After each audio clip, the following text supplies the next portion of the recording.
I'm Deepthi. We are standing here at the California Department of Education for a final hearing on the California textbook controversy. With me right now is Anirvan Chatterjee to my left with the group South Asian Histories for All, and to my right, Samir Kalra from Hindu American Foundation. Thank you both for joining me. Thank you for having us. Let me start with you, Anirvan. Tell me what your group is and what are you guys here to do today? Hi, South Asian Histories for All is a coalition of over 24 different organizations from across California and beyond. And we're here to make sure that the real story of India and South Asia is told. We want to make sure women's stories are told. We want to make sure Sikh stories are told. Dalit stories are told. We think there's an incredible amount of diversity in South Asia, and we want that fully represented in a way that actually meets the best scholarly standards. And so, Samir, there has been some controversy between some of the, the coverage, I guess, that is being provided in California textbooks. And where does HAF stand here? And talk a little bit about your group and where you guys are coming from. Sure. So the Hindu American Foundation is a nonprofit advocacy group representing a voice for the Hindu American community. And we're actually working with a coalition of 41 scholars, including such eminent names as Barbara McGraw from St. Mary's College, Diana Eck from Harvard University. And we're also working with a coalition of more than 65 Indian American, Hindu American, Jain American community groups and individual leaders, as well as more than 25 congressional, local, and state government leaders that are all, and interfaith groups as well, that are all here just to ensure that Hinduism in India are presented in an equitable manner. We want all voices to be heard, but we want to do it in a balanced and equitable manner, just like how other civilizations, cultures, and religious traditions are presented. It should be on par with that. And all we're asking for is equity, cultural sensitivity. These are 6th and 7th grade students at the end of the day, and we don't want anybody's voice to be repressed, but we want a fair, balanced, and accurate and equitable representation for India and Hinduism. Now, it seems to me that everyone is looking for a fair and equitable representation on the surface of it. Let's dig into this a little bit deeper, and let's talk a little bit about when this controversy first came to light. The initial, issues taken were edits from India to South Asia, from Hinduism to ancient religion. Those were the two main concerns. And then there was another concern about caste oppression. Explain to me, and I'll ask you this question first, Samir, explain to me, how did the conversation shift from India to South Asia, Hinduism to ancient Indian religion, to now about caste oppression, and why do the Dalits or other groups feel as though they are being targeted by the Hindu American Foundation? So, and that's a great question, Deepthi, but that's not clear to us. We've always mentioned that caste should be discussed in the framework. We have never said that caste should be eliminated from the framework or taken out.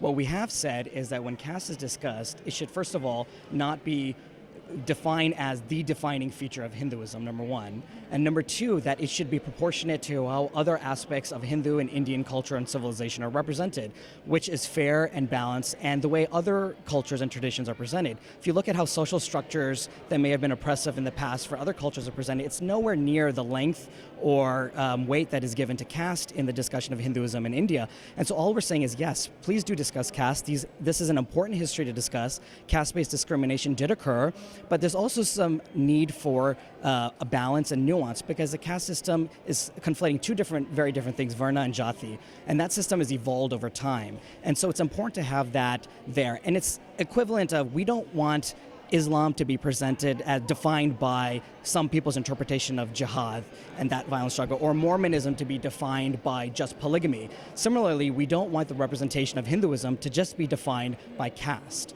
So all we're asking for is a nuanced way of describing it, and we have never said remove caste, we never said remove Dalit from, or remove that term from the framework. All we've said is when we discuss these issues, let's add some balance and some accuracy to that, and we have been supported by scholars on that issue, and this new group of 41 scholars, including Barbara McGraw and Diana Eck, agree on that.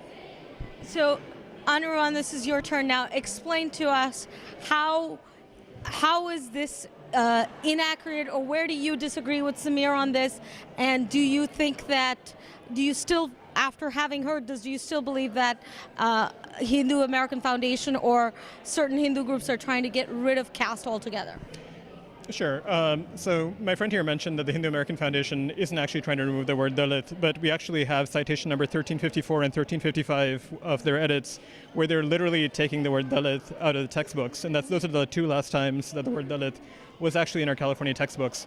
As a Hindu American, I think it's really important for me to be able to see the stories of all my cultures, all our cultures of India and across South Asia, and that includes the 200 million Dalits of India who are getting erased. We have a problem with 200 million Indians getting erased from our textbooks, and the Dalit American community is teaming up with upper caste Hindus, Sikhs, Buddhists, and so many other African Americans, so many other communities to make sure that we undo the damage that the Hindu American Foundation has done by erasing the word Dalit in edits like 1354 and 1355. And you can certainly go back to the State of California website and look those up. Sure. So your retort to this, there's two instances, I believe you mentioned, that the word Dalit has been suggested to be removed by HAF. Is that fair to say? No, only one. The other case was another allied group of HAF, and you can speak to your allyship or not with them. So we can only speak for ourselves as an independent organization, first of all. But secondly, to refer to that specific edit number, we never said remove Dalit and erase the identity. What we said was that that's not appropriate for that time frame at that time, that concept of Dalit and untouchability evolved at a different point in history, and that was our specific edit at that point. It was not to say don't remove the word Dalit or erase their history. We're all for allowing them to identify as they would, and we are for that. We work with Dalit Hindus in many countries, including Pakistan, including refugees that have come to India, those from Nepal as well. So we would never say erase their history. All we said was that in that particular edit line, it was not in the correct time frame. What time frame are we discussing? So, I can't speak to that right now because I am not an expert on that area. I'm not the academic on that. But all I know is that should have been evolved at a different. Our point is that evolved at a different point in history rather than that time period that was alleged in that edit. Anirban? Yeah, we totally agree. We think history matters. We think context matters. And in the same way that California textbooks today would not use offensive terms like the N-word or slaves as referring to people who are enslaved living in the United States during the period when slavery exists, we also want to make sure that we're not using these historical offensive terms referring to these communities. In the same way, we would ask our text. What terms are you referring to? Which are the offensive terms? So terms like untouchable, terms like in some cases a lot of folks have issues with Harijan. The larger part of the Dalit community has chosen to use the word Dalit for themselves in the same way that, say, the African American community would rather be referred to as African Americans and not say Negroes, for example. And just because Negro might have been in use during the period of slavery doesn't mean that we have to repeat that word. Instead, what we suggest that the textbooks do is refer to, quote, untouchability, say it's an offensive term, say that these communities would actually much rather prefer correctly to be called Dalit. President Obama has used the word Dalit, the United Nations uses Dalit. I don't see why California textbooks have to erase Dalit like edits 1354 and 1355 by the HAF and their allies. Samira, your counter? So first of all, we actually asked for the removal of the word untouchable in our most recent submission, but our submission from February 24th, because we agree that is an offensive term. And we're fine. If the word Dalit wants to be re-entered into the frameworks, we have no problem with that. Again, what we had said was that practice had evolved at a later point in history. It was just not time context appropriate. But again, we don't have any problem with the specific use of the term Dalit.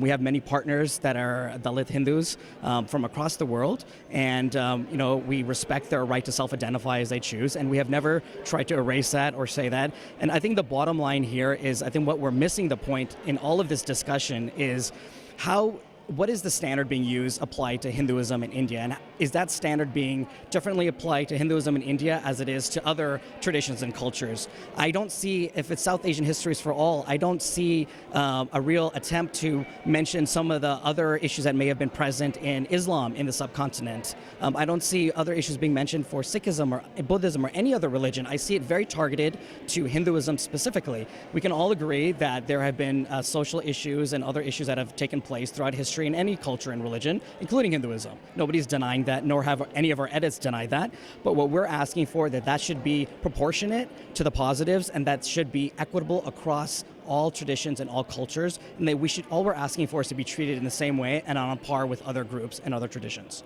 Well, it sounds like you have agreed to at least one part, if I may, that HAF does not object to the usage of the word Dalit. Is that fair to say, Samir? That is absolutely correct.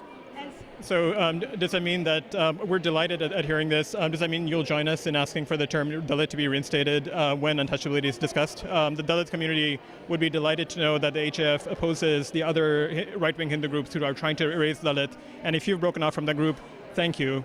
We are so excited to be able to stand with you. Well, first of all, I take umbrage with the point of right-wing Hindu groups because I think what's happening also in this conversation is the demonization of any Hindu voice that tries to say anything positive about Hinduism.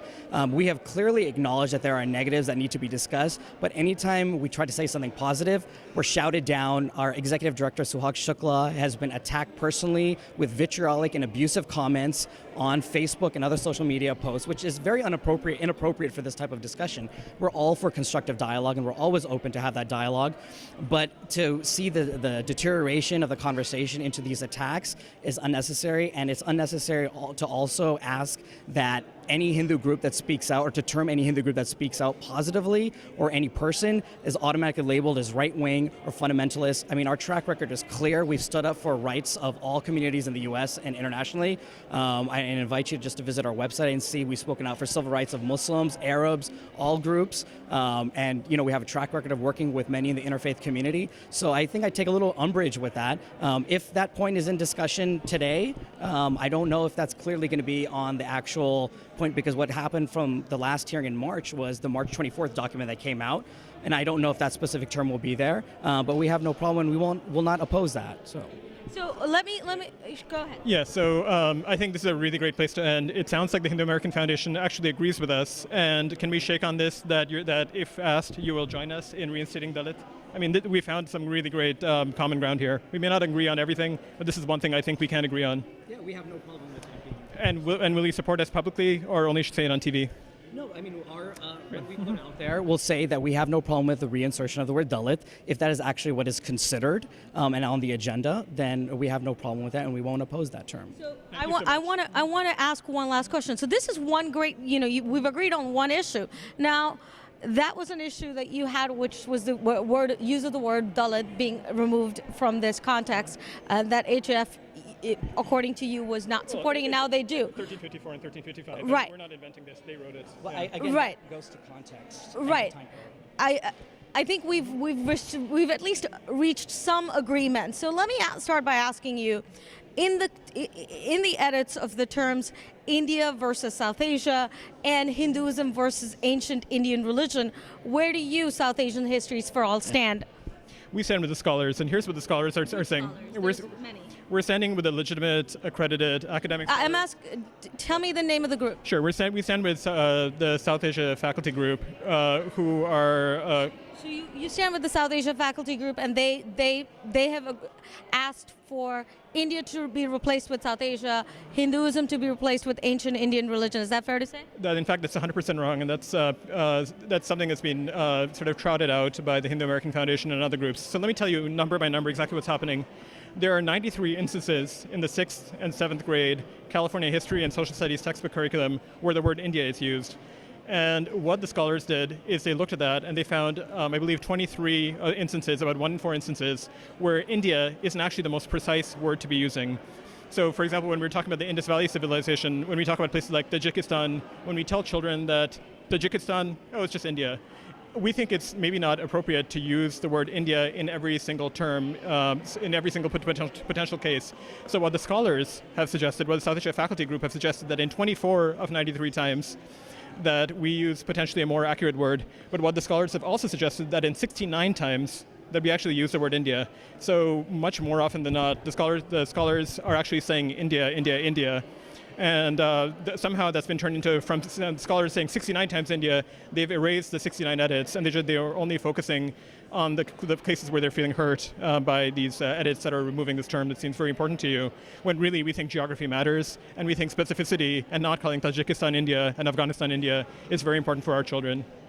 Right, Samir, your counter to that? And if you flip it to him. Sure. So I think first to clarify, we're not talking about modern day geography. We're talking about a very ancient and medieval time period where even if you look at foreign sources, whether they're Greek, Roman, Persian, Chinese, it always refers to it as some term of India, Indica, or some derivative of that. If you're talking about the modern context, South Asia is a very modern term that has never been used historically. We don't see historical records by either foreigners or Indians themselves referring to that area as South Asia. That's the first thing. The second thing is that I think we can all agree that there are many civilizations that are referred to in the framework, such as Chinese civilizations, that would reference many modern day countries.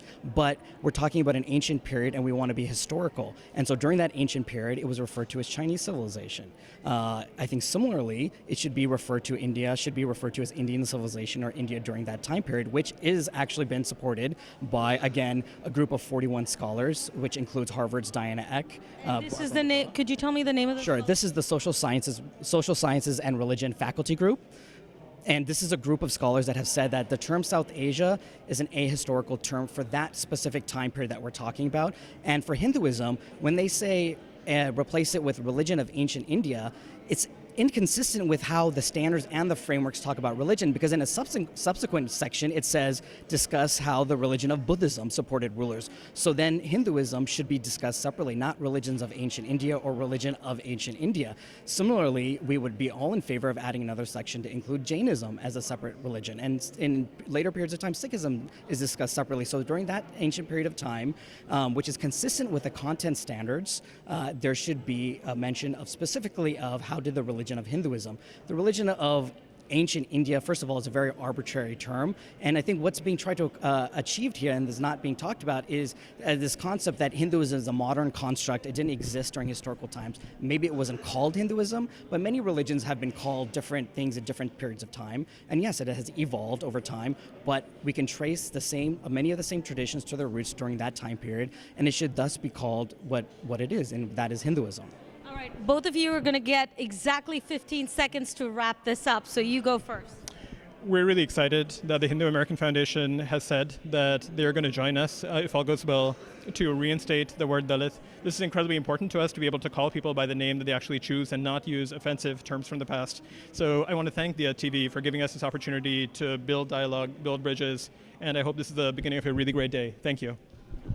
Thank you again, Deepthi, and we also look forward to having dialogue. We're always open to dialogue, and we've actually reached out several times, and we hope the South Asian Histories for All will join us in not perpetuating Hindu-phobic comments or attacking members of the Hindu American community for speaking up and trying to have a positive voice for Hindu Americans, and also seeking equality in the way Hinduism and India are represented in the frameworks. And that's it from our quick dialogue here with HAF and South Asian Histories for All. Thank you both for joining me. We're going to step inside right now for the hearing where the fate of these dialogues, these debates, remain with the IQC, the Instructional Quality Commission. I'm Deepthi Dawar for Diya TV.